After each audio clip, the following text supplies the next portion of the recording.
Hi viewers, welcome to fatrendz.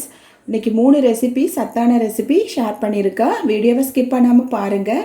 சாமை சோறு, அப்புறம் பீட்ரூட் தயிர் கறி, கேரளா எரிசேரி, வாழைக்கால கேரளா எரிசேரி இவ்வளோ ஷேர் பண்ணியிருக்கேன். அது போக ஸ்வீட் ரெசிபியாட்டு நேந்திரம் பாயசம் ஷேர் பண்ணியிருக்கேன். ரொம்ப சிம்பிளான ஈஸியான ரெசிபி தான். வாங்க வீடியோக்குள்ளே போகலாம்.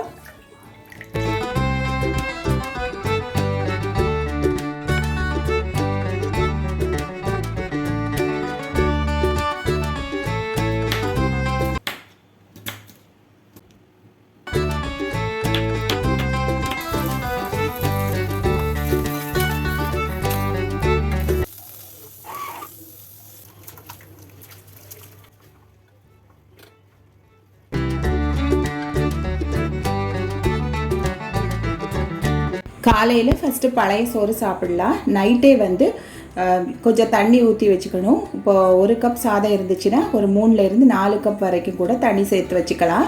இதில் ஒரு 10 சின்ன வெங்காயத்தை பொடி பொடியாக நறுக்கி சேர்த்து வச்சுருந்தேன். மார்னிங் கல்லுப்பு சேர்த்துட்டு இது மாதிரி நல்லா பிசைஞ்சு எடுத்துக்கிட்டேன். இது வரும் 3 பேர் வரைக்கும் சாப்பிட்லாம். நல்லா சாப்பிட்லாம். 2 கப் வச்சு சாப்பிட்லாம். இந்த பழைய சாதத்தில் உடலுக்கு நன்மை தரும் பாக்டீரியாக்கள் அபரிவிதமாக இருக்குது. ஸோ நம்ம இதை தினமும் காலையில் சாப்பிட்டு வர்றதுனால வயிறு தொடர்பான நோய்கள் எல்லாம் குணமாயிடும். மலச்சிக்கல் இருக்கிறவங்க இதை தினமும் சாப்பிட்டு வந்தால் நல்ல பெனிஃபிட்ஸ் கிடைக்கும். வாங்க வீடியோக்குள்ளே போகலாம். இன்றைக்கி 3 ரெசிபி பண்ண போகிறேன்னு சொல்லியிருக்கேன். நான் 2 வாழைக்காய் இன்றைக்கி எடுத்திருக்கேன். வாழைக்காய் எரிசேரிக்கு. பீட்ரூட் ஒரே ஒரு பீட்ரூட் தான், பெரிய பீட்ரூட். இது 4 பேர் வரைக்கும் சாப்பிட்லாம் தயிர் கறிக்கு. அப்புறம் இதுக்கு தேவையான சின்ன வெங்காயம் எல்லாம் எடுத்து வச்சுட்டேன். பீட்ரூட்டில் உள்ள ஸ்கின்னெல்லாம் ரிமூவ் பண்ணிடலாம். எல்லா காய்க்குள்ள ஸ்கின்னெல்லாம் ரிமூவ் பண்ணி கட் பண்ணி வச்சுக்கலாம். பூண்டு இவ்வளோ எடுத்திருக்கேன். இதையும் நல்லா நசுக்கிட்டு ஸ்கின் ரிமூவ் பண்ணி வச்சிடலாம். பீட்ரூட் தயிர் கறி சிலவங்க துருவி சேர்ப்பாங்க. சின்ன இஞ்சி துருவலை இருந்துச்சுன்னா அதில் வச்சு கூட க்ரஷ் பண்ணி சேர்க்கலாம். நான் இன்றைக்கி அரைச்சி செய்திருக்கேன். அரைச்சி செய்கிறது எங்களுக்கு ரொம்ப நல்லா பிடிக்கும், நல்லா டேஸ்ட்டாகவே இருக்கும். ஸோ நான் இது மாதிரி கட் பண்ணி மிக்ஸி ஜாரில் சேர்த்துட்டு நல்லா அரைச்சி எடுத்துக்க போகிறேன். இதை மாதிரி அரைச்சி எடுத்துட்டு அப்படியே வச்சிடலாம். ஒரு ரெசிபியாட்டி நம்ம செய்யலாம். வாழைக்காயில் உள்ள ஸ்கின்னை ரிமூவ் பண்ணிவிட்டு ஒரு மீடியம் சைஸஸாட்டு கட் பண்ணி எடுத்துக்கிட்டேன். இது மண்சட்டியில் தான் நான் குக் பண்ண போகிறேன். இது குக்கர்லலாம் போட வேண்டாம், சீக்கிரமாகவே வெந்துடும். ஒரு 10 நிமிஷத்துக்குள்ளாடே மண்சட்டியில் வேக வச்சா வெந்துடும். இது மாதிரி ஸ்கின்னெல்லாம் ரிமூவ் பண்ணி கட் பண்ணி எடுத்துக்கிட்டேன்.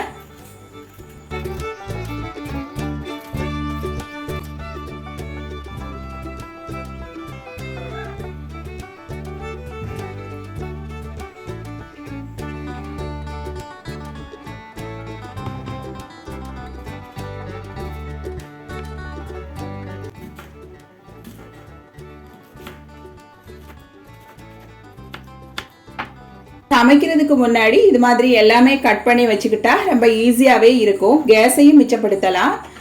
இது மாதிரி எல்லா வெஜிடபிள்ஸும் கட் பண்ணி வச்சுட்டு நம்ம செய்கிற குக் பண்ணுற சாஸ்பேனையும் நல்லா க்ளீன் பண்ணி எடுத்து வச்சுக்கணும். நான் பூண்டு இது மாதிரி நசுக்கிட்டு தான் ஸ்கின் ரிமூவ் பண்ணுவேன். இது மாதிரி ட்ரை பண்ணி பாருங்கள். கொஞ்சம் ஹார்டாக இருந்துச்சுன்னா தண்ணியில் கொஞ்சம் நனைச்சிட்டு, இல்லைனா தண்ணியில் ஒரு 2 நிமிஷம் போட்டு வச்சுட்டு எடுத்துகிட்டு இது மாதிரி எடுத்துட்டா ஈஸியாக வந்துடும். இப்போ கிச்சனுக்குள்ளே போயிடலாம். ஃபஸ்ட்டு வாழைக்காய் எரிசேரி பண்ண போகிறேன். எப்போவுமே மண்சட்டியை இது மாதிரி தான் க்ளீன் பண்ணி யூஸ் பண்ணிப்பேன். ஆல்மோஸ்ட் எல்லா வீடியோலையுமே நான் அவங்க கூட ஷேர் பண்ணியிருக்கேன். மண்சட்டி நம்ம சோப் வச்சு க்ளீன் பண்ணால் எப்படியும் சோப் அப்படியே ஸ்டில்லாக இருக்கும், எப்படி க்ளீன் பண்ணாலும் போகாது. ஸோ நான் இது மாதிரி வாட்டர் வச்சு நல்லா கொதிக்க வச்சுட்டு ஒரு 5 நிமிஷம் கழித்து க்ளீன் பண்ணி எடுத்துடுவேன். இப்போ எடுத்து கட் பண்ணி வச்சுருக்க வாழைக்காவை சேர்த்துட்டு ஒரு 2 கப் தண்ணி சேர்த்துட்டு இது மாதிரி வேக வச்சுட்டேன். ஒரு 2 நிமிஷம் இப்படி வெந்ததும் ஒரு கைப்பிடி சின்ன வெங்காயம், ஒரு 6லேருந்து 7 சின்ன வெங்காயம் 2 நறுக்கி சேர்த்துக்கலாம். 4லேருந்து 5 பற்கள் பூண்டு சேர்த்துக்கிட்டேன். எப்போவுமே காயில் ஃபஸ்ட்டே உப்பு சேர்க்கக்கூடாது. ஸோ கொஞ்சம் வெயிட் பண்ணுவோம். இப்போ தேங்காய் எடுத்திருக்கேன். ஒரு முறியும் ஒரு பாதி முறியும் தேங்காய் இந்த 2 தோரணுக்கும் தேவைப்படும். நான் பெரிய முறினால ஒரு முறி எடுத்துக்கிட்டேன். இப்போ வாழைக்காய் 70% குக் ஆயிடுச்சு. 1 டீஸ்பூன் மஞ்சள் தூள் சேர்த்து இது மாதிரி வேக வச்சுக்கிட்டேன். தண்ணி இன்னும் கொஞ்சம் வத்தியதும் நல்லா குக் ஆகிடும். பாருங்கள், இந்த அளவுக்கு குக் ஆகிடுச்சு. நல்லா மசிச்சு எடுத்துக்கலாம். இப்போ ஒரு மிக்ஸி ஜாரில் 1 கப் தேங்காய் துருவல் எடுத்துக்கிட்டேன். பீட்ரூட் தயிர் கறிக்கும் வாழைக்காய் எரிசேரிக்கும் சேர்த்து எடுத்துக்கிட்டேன். ஸோ நான் 1 கப் தேங்காய் துருவல் எடுத்துட்டு 1 டீஸ்பூன் ஜீரகம் சேர்த்துட்டு கொஞ்சமாக 2 பிஞ்ச் கூடையும் சேர்த்துக்கிட்டேன். ஜீரகம் வந்து 1.5 டீஸ்பூன் வரைக்கும் சேர்க்கலாம் 2 காய்க்காக. ஸோ 1.5 டீஸ்பூன் ஜீரகம், ஒரு 4லேருந்து 5 பற்கள் பூண்டு, ஒரு 2 வத்தல் மிளகாய் சேர்த்து நல்லா அரைச்சிட்டு எடுத்துகிட்டு வந்துடலாம். இதை வந்து ஃபஸ்ட்டு கொஞ்சம் திருப்பாக அரைச்சி எடுத்துக்கிட்டேன். அது எதுக்குன்னா பீட்ரூட் தயிர் கறிக்காக. வாழைக்காய் எரிசேருக்கு கொஞ்சம் தண்ணீர் சேர்த்து கொஞ்சம் மசிச்சு எடுத்துக்கிட்டேன். பாருங்கள், இது மாதிரி தான் திருப்பாக எடுத்து வச்சுக்கிட்டேன். முன்பெல்லாம் அம்மியில் வச்சு சாச்சி எடுக்கணும் அப்படின்னு சொல்லுவாங்க அம்மாலாம். இப்போ மிக்சியில் வச்சுட்டா ஒரு 2 கறக்குனாலே இப்படி கிடச்சிரும். இப்போ தயிர்கறிக்குள்ளதை எடுத்து வச்சுட்டா வாழைக்காய்க்குள்ளதை அரைச்சி எடுத்துகிட்டு வந்துடலாம். வாழைக்காவை இது மாதிரி சூட்டோடி நல்லா மசிச்சு விட்டுக்கணும். எரிசேரிக்கு கொஞ்சம் குழஞ்சி இருக்கணும். கல்லுப்பு வந்துட்டு இப்போது கொஞ்சமாட்டு சேர்த்துக்கிட்டேன் 1 டீஸ்பூன் அளவு. அப்புறம் உப்பு பார்த்துட்டு சேர்த்துக்கலாம். அளவுக்கு தேங்காய் கிடைச்சிது, ஒரு பால் அளவில் எடுத்துக்கிட்டேன். இதை வாழைக்காயில் சேர்த்துட்டு தேவையான அளவு தண்ணீர் சேர்த்துக்கலாம். இந்த வாழைக்காவும் இந்த மசாலாவும் சேர்ந்து வேகிறதுக்காக ஒரு கப் தண்ணீர் தேவைப்படும். 1லேருந்து 1.5 கப் வரைக்கும் கூட சேர்க்கலாம். இந்த மசாலா சுமல் போகிறதுக்கு தான் இப்போ தண்ணீர் சேர்க்குறோம். வாழைக்காய் வந்து நல்லா வெந்துடுச்சு. இதில் மேலும் காரம் வேணும்னா கொஞ்சமாட்டு பச்சை மிளகு கூட ஒரு 2 பச்சை மிளகு சேர்த்துக்கலாம். நான் இன்னைக்கு பச்சை மிளகு சேர்க்கலை. இந்த மீடியம் ஃப்ளேமில் வச்சு நல்லா கொதிக்க வச்சுட்டேன். அடுத்த அடுப்பில் மாற்றிடலாம். இப்போ தாளிப்பு எப்படி பண்ணுறதுன்னு பார்க்கலாம். எண்ணெய் சேர்த்துக்கிட்டேன். சட்டி சூடு வந்ததும் எண்ணெய் சேர்த்துட்டு 1 டீஸ்பூன் கடுகு தாளிச்சிக்கலாம். சின்ன வெங்காயம் ஒரு 5 எண்ணம் சின்னதாக கட் பண்ணி சேர்த்துக்கிட்டேன். உளுத்தம்பருப்பு வந்து 1 டீஸ்பூன் சேர்த்துக்கிட்டேன். கருவேப்பிலை கொஞ்சமாக சேர்த்துக்கிட்டேன். இப்போ ஒரு 2 நிமிஷம் நல்லா வதக்கி விட்டுடலாம். பொன்னிறமாகட்டும். இந்த மாதிரி பொன்னிறமாகிற வரைக்கும் வதக்கி விட்டுக்கணும். இப்போ வந்து 1 கைப்பிடி தேங்காய் துருவல் சேர்க்க போகிறேன். இந்த தாளிப்பு கூட இந்த மாதிரி தேங்காய் துருவல் சேர்த்துக்கிட்டா இந்த வாழைக்காய் எரிசேரி ரொம்ப எம்மியாக இருக்கும். தேங்காய் துருவல் சேர்த்ததும் 1 நிமிஷம் இது மாதிரி வறுத்து விட்டுக்கலாம் ஸ்லோ ஃப்ளேமில் வச்சு. பாருங்கள், இப்போ எரிசேரி குழம்பு ரெடி ஆகிடுச்சு. இது கூட வறுத்து வச்சுருக்க தேங்காயை இது மாதிரி சேர்த்துக்கலாம். நல்லா மிக்ஸ் பண்ணி விட்டுட்டு உப்பு பார்த்துக்கலாம். உப்பு வந்து கல்லுப்பு கொஞ்சமாக தான் சேர்த்துருக்கோம். இந்த ஸ்டேஜில் உப்பு பார்த்துட்டு தேவையான அளவு சேர்த்துக்கணும். சேர்த்துட்டு நல்லா மிக்ஸ் பண்ணி விட்டுட்டு ஸ்டவ் ஆஃப் பண்ணிட வேண்டியதான். இதை மண்சட்டியில் உள்ள சூடே போதும். அப்படியே மூடி வச்சிடணும். அப்படியே மூடி வச்சுட்டா அப்புறமா சர்வ் பண்ணும்போதும் திக்கான சாம்பார் எப்படி இருக்கும் அந்த மாதிரி கிடைக்கும். அடுத்த ரெசிபிக்கு போகலாம். இதுக்கு ஒரு மண்சட்டி எடுத்துக்கிட்டேன். அது மாதிரியே க்ளீன் பண்ணி எடுத்தாச்சு. சூடு வந்துடுச்சு. 1 டேபிள் ஸ்பூன் கோகனட் ஆயில் சேர்த்துக்கிட்டேன். கடுகு தாளிச்சிக்கலாம். 1/2 டீஸ்பூன் கடுகு தாளிச்சிக்கலாம். கடுகு நல்லா பொட்டியதும் கொஞ்சமாட்டி சின்ன வெங்காயம், உளுந்தப்பருப்பு எல்லாம் சேர்த்துக்கலாம். ஃபஸ்ட்டு உளுந்தப்பருப்பு சேர்த்துக்கிட்டேன். இது லைட்டாக செவந்து வரும்போது வத்தல் மிளகாய் 1 உடைச்சி சேர்த்துக்கிட்டேன். இப்போ கருவேப்பிலைகளை சேர்க்கலாம். பொடி வெங்காயமும் சேர்க்கலாம். இது பொன்னிறமானதும் அரைச்சி வச்சுருக்க பீட்ரூட் சேர்க்கணும். நல்லா வதக்கி விட்டுக்கலாம். ஸ்லோ ஃப்ளேம்லேயே வச்சுக்கணும். மண்சட்டிங்கிறதுனால கரிஞ்சிரும். ஸோ நான் ஸ்லோ ஃப்ளேம்லேயே வச்சு குக் பண்ணிக்கிட்டேன். பீட்ரூட் சேர்த்ததும் மீடியம் ஃப்ளேமில் வைக்கணும். பாருங்கள், இந்த மாதிரி கிடைச்சிது. நல்லா பொன்னிறம் ஆயாச்சு. இப்போ எடுத்து வச்சுருக்க மீதமுள்ள சின்ன வெங்காயம் 5லேருந்து 6, அப்புறம் ஒரு பச்சை மிளகாய் காரத்துக்காக சேர்த்துட்டு 1 நிமிஷம் வறுத்து விட்டுட்டு அரைச்சி வச்சுருக்க பீட்ரூட் விழுதை இது மாதிரி சேர்த்துக்கலாம். பீட்ரூட் விழுது சேர்த்ததும் லைட்டாக மிக்ஸ் பண்ணி விட்டுட்டு மூடி போட்டு வச்சிடணும். மூடி போட்டு வச்சுட்டா ஒரு 2லேருந்து 3 நிமிஷத்தில் குக் ஆகிடும். நான் வந்து கொஞ்சமாட்டு மஞ்சள் தூள் சேர்த்துக்கிட்டேன். எரிசேரிக்கு கூட நான் கொஞ்சமாக தான் மஞ்சள் தூள் சேர்த்துருக்கேன். ஏன்னா எரிசேரி வந்து ஒயிட்டாக இருக்கும், கலர் சேஞ்ச் ஆகிடக்கூடாது இல்லையா. ஸோ எரிசேரிக்கும் கொஞ்சம் தான் சேர்த்தேன். பீட்ரூட் ரெடி ஆகிடுச்சு. இப்போ வந்து மசாலா சேர்க்கணும். காய் வெந்துடுச்சு. கொஞ்சமாட்டு உப்பு சேர்க்கணும். உப்பு சேர்த்து நல்லா மிக்ஸ் பண்ணிவிட்டு 2 நிமிஷம் மூடி போட்டு மூடி வச்சுக்கலாம். இப்போ பீட்ரூட்காய் வந்து தயாராகிடுச்சு. நல்லா மிக்ஸ் பண்ணி கொடுத்துக்கலாம். இனி தயிர் சேர்த்ததும் கூட நம்ம உப்பு பார்த்துட்டு சேர்த்துக்கலாம். இதில் வந்து அரைச்சி வச்சுருக்க மசாலா விழுதை சேர்த்துக்கலாம். லைட்டாக இப்படி மிக்ஸ் பண்ணி விட்டுக்கலாம். இப்போ வந்து உப்பு குறைவாக இருந்ததுனால கல்லுப்பு கொஞ்சம் சேர்த்துக்கிட்டேன்.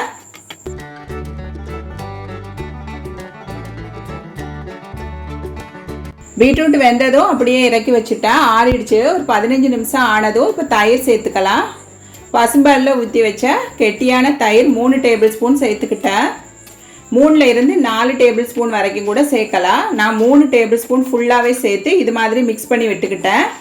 ரொம்ப டெலிஷியஸான பீட்ரூட் கர்ட் கறி தயாராகிடுச்சு.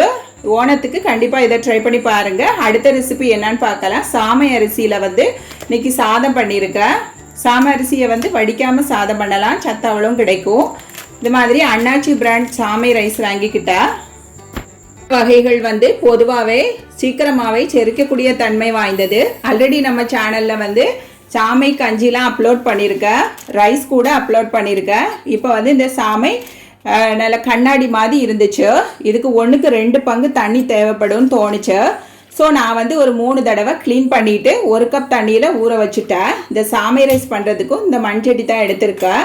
இதையும் ஹாட் வாட்டரில் நல்லா க்ளீன் பண்ணிவிட்டு சூடு பண்ணிடலாம். 1 டேபிள் ஸ்பூன் கோகோனட் ஆயில் சேர்த்துட்டு கடுகு தாளிச்சிக்கலாம்.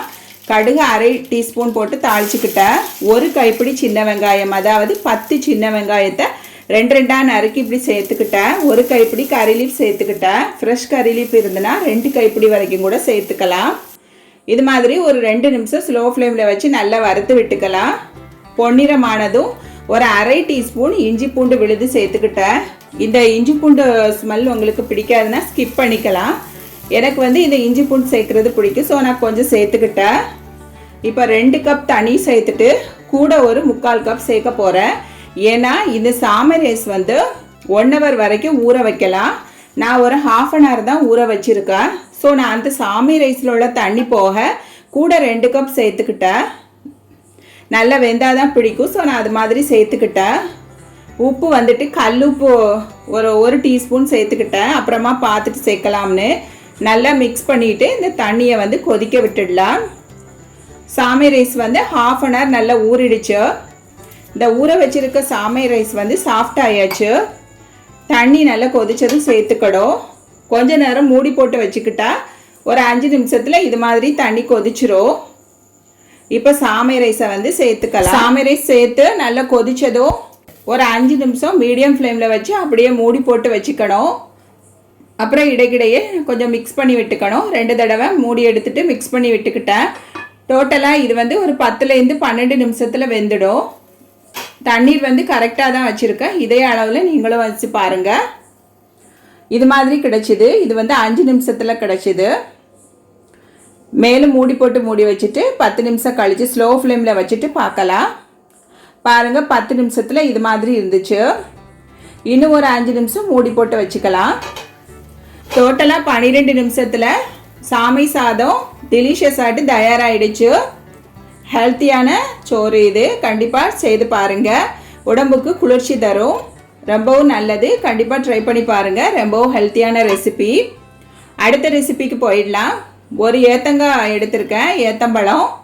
இது 4 பேர் சாப்பிட்றதுக்காக தான் பண்ண போகிறேன். ஒரே ஒரு ஏத்தம்பழம் போதும். இந்த மாதிரி கட் பண்ணி எடுத்துக்கலாம். சாமி சாதத்தை இறக்கி வச்சுட்டு ஏத்தம்பழம் ரெசிபி பண்ணுவோம். ஒரு மண்சட்டியை க்ளீன் பண்ணி எடுத்துக்கிட்டா ஹாட் வாட்டர் வச்சு க்ளீன் பண்ணி எடுத்தாச்சு. மண்சட்டி சூடு வரட்டும். ஒரு பவுல் எடுத்துக்கிட்டேன். ஒரு சின்ன கப் அளவுக்கு இடியப்ப மாவு எடுத்துக்கிட்டேன். இந்த அளவு போதும் 4 பேர் சாப்பிட்றதுக்காக. 1 கப் தண்ணீர் சேர்த்து நல்லா மிக்ஸ் பண்ணி விட்டுட்டு கொஞ்சமாட்டு கல்லுப்பு சேர்த்துக்கிட்டேன். இப்போ 1 கப் சேர்த்துக்கிட்டேன் தண்ணீர். நல்லா மிக்ஸ் பண்ணி எடுத்துக்கலாம். இன்னும் ஒரு 2-3 கப் தண்ணீர் கூட சேர்த்துக்கலாம். நான் கொஞ்சம் திக்காக தான் செய்திருக்கேன். ஸோ நான் இது மாதிரி மிக்ஸ் பண்ணி எடுத்துக்கிட்டேன். இப்போ சாஸ்பேனில் மண்சட்டியில் ஒரு 2 டீஸ்பூன் கீ சேர்த்துக்கலாம். கீ நல்லா சூடு வந்ததும் 1 கைப்பிடி கேஷ்யூநட், ஒரு 20 கேஷ்யூநட் வந்து சேர்த்துக்கிட்டேன். கேஷ்யூநட் வந்து நல்லா பொன்னிறமாட்டு வறுத்து எடுத்துக்கணும். பொன்னிறமாக வறுத்துட்டு ஒரு பவுலுக்கு ட்ரான்ஸ்ஃபர் பண்ணிடலாம். இந்த கடாயிலே வந்துட்டு இந்த மண்சட்டியிலே வந்துட்டு நம்ம கட் பண்ணி வச்சுருக்க நேந்திரம் பனானா வந்து சேர்த்துக்கணும். சேர்த்து நல்லா வதக்கி விட்டுக்கணும். 1 நிமிஷம் வதக்கி விட்டாலே போதும். நம்ம ஸ்வீட் பண்ணுறதுக்காக மாவு மிக்ஸ் பண்ணி வச்சுருக்கோம் இல்லையா, மாவோடு சேர்ந்து இந்த பழமும் வேக போகுது. ஸோ நம்ம வந்து லைட்டாக ஒரு ஃப்ளேவருக்காக இந்த கீழே லைட்டாக வறுத்து விட்டுக்கலாம்.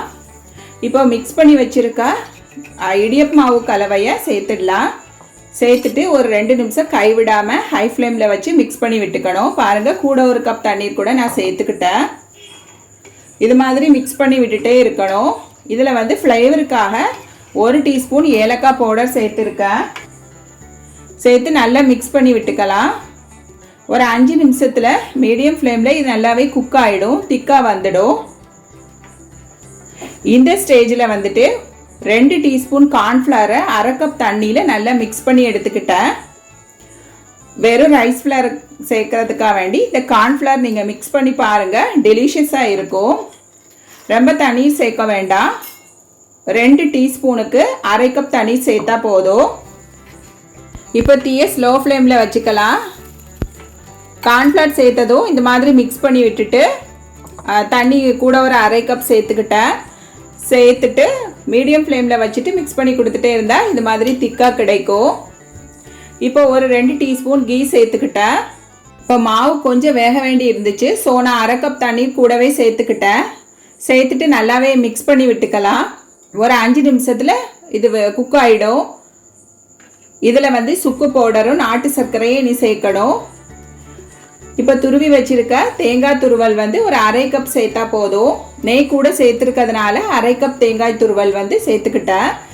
நல்ல விளைஞ்ச தேங்காயாக இல்லாமல் இளநீக்கு அடுத்த ஸ்டேஜில் உள்ள தேங்காய் சேர்க்கணும். 2 டீஸ்பூன் சுக்கு பவுடர், 1 டீஸ்பூன் ஏலக்காய் பவுடர் இந்த ஸ்டேஜில் சேர்த்துக்கணும். ஃபஸ்ட்டு மாவு சேர்த்ததும் 1/2 டீஸ்பூன் ஏலக்காய் பவுடர், இப்போ வந்து 1 டீஸ்பூன் சேர்த்துக்கிட்டேன். மாவு நல்லா வெந்துடுச்சு. நாட்டு சர்க்கரை வந்து நான் எடுத்த மாவு கப்பில் 2 அளவு சேர்த்துக்கிட்டேன், 2 பங்கு சேர்த்துக்கிட்டேன். அப்போ தான் இந்த ரெசிபி வந்து நல்ல டெலிஷியஸாக இருக்கும். ஏத்தம்பழம் வந்து நல்ல பழுக்கலை, 75% தான் பழுத்திருக்கு. ஸோ நான் வந்து இந்த அளவுக்கு நாட்டு சர்க்கரை சேர்த்துக்கிட்டேன். பாருங்கள், பார்க்கவே எம்மியாக இருக்குது. எனக்கு சுக்கு பொடி சேர்க்கறதுனால அந்த டேஸ்ட் வந்து ரொம்பவே பிடிக்கும். இந்த கேரளா ரெசிபிக்கெலாம் வந்து சுக்கு பொடி சேர்ப்பாங்க, எங்கள் அம்மாவும் சுக்கு பொடி சேர்ப்பாங்க. ஸோ நான் வந்து டோட்டலாக 2 டீஸ்பூன் இதில் சேர்த்துக்கிட்டேன். ரொம்பவும் எம்மியான இந்த ரெசிபியை கண்டிப்பாக ட்ரை பண்ணி பாருங்கள். வறுத்து நெய்யில் வறுத்து வச்சுருக்க கேஷ்யூ நட்டை வந்து நெய்யோடி சேர்த்துக்கலாம். இப்போ ஸ்டவ் ஆஃப் பண்ணிவிட்டேன். மண்சட்டிங்கிறதுனால கொதிச்சுட்டே இருக்கு. இந்த ஸ்டேஜில் ஒரு 2 டீஸ்பூன் நெய் சேர்த்து அப்படியே மூடி வச்சிடணும். ஒரு 1/2 அன் ஹவர் கழித்து இதை சர்வ் பண்ணால் அடிப்பொலியாக இருக்கும். கண்டிப்பாக இதை ட்ரை பண்ணி பாருங்கள். ரொம்ப ஈஸியான ரெசிபி தான். எல்லாமே நம்ம வீட்டில் இருக்கிற பொருளை வச்சு ரொம்ப சிம்பிளான ஸ்வீட் ரெசிபி தயார் பண்ணிடலாம். இதுலேயே சக்கப்பழம் சேர்த்தும் பண்ணலாம். பாருங்கள், பார்க்கவே எம்மியான இந்த ரெசிபி ரொம்பவும் டெலிஷியஸாகவே இருந்துச்சு.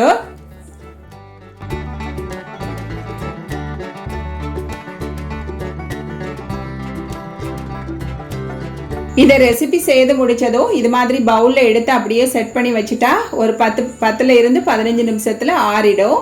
அப்புறமா நம்ம சின்ன பிள்ளைங்களுக்கும் சரி பெரியவங்களுக்கும் சரி எடுத்து சாப்பிட சொல்லலாம். ஏன்னா இது வந்து புட்டிங் மாதிரி அப்படியே செட்டாக இருக்கும். நம்ம மொத்தமாக சாஸ்பேன்லேயே வச்சுட்டானைக்கோ திருப்பி எடுக்கும்போது பார்க்க நல்லா இருக்காது. பாருங்கள், இந்த மாதிரி எடுத்து செட் பண்ணி வச்சிடணும். ரொம்ப டெலிஷியஸான இந்த ரெசிபியை நீங்களும் ட்ரை பண்ணி பாருங்கள்.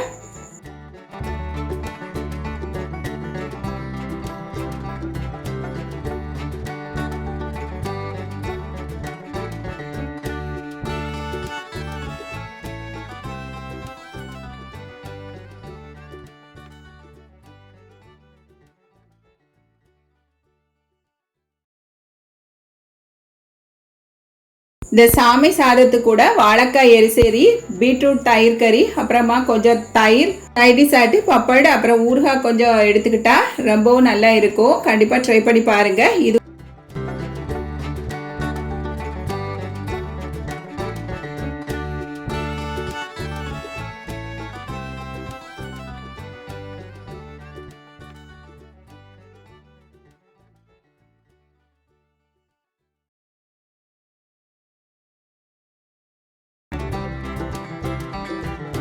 சாப்பிட்டு முடிச்ச பிறகு இந்த ஸ்வீட் ரெசிபி ரொம்ப டாப்பாகவே இருந்துச்சு, அடிப்பொலியாக இருந்துச்சு. கண்டிப்பாக ட்ரை பண்ணி பாருங்கள். நம்ம வீடியோ பிடிச்சிருந்தா ஒரு லைக் போட்டுடுங்க. இது வரைக்கும் நம்ம சேனல் சப்ஸ்கிரைப் பண்ணலைன்னா சப்ஸ்கிரைப் பண்ணிடுங்க.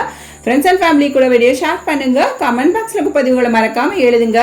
இன்னும் ஒரு ஹெல்த்தியான வீடியோவில் உங்களை சந்திக்கும் வரை take care, bye bye, thank you for வாட்சிங். ஆரோக்கியமான இயற்கையான உணவுகள் சாப்பிட்டு வயிறையும் உயிரையும் காப்போம். தேங்க்யூ.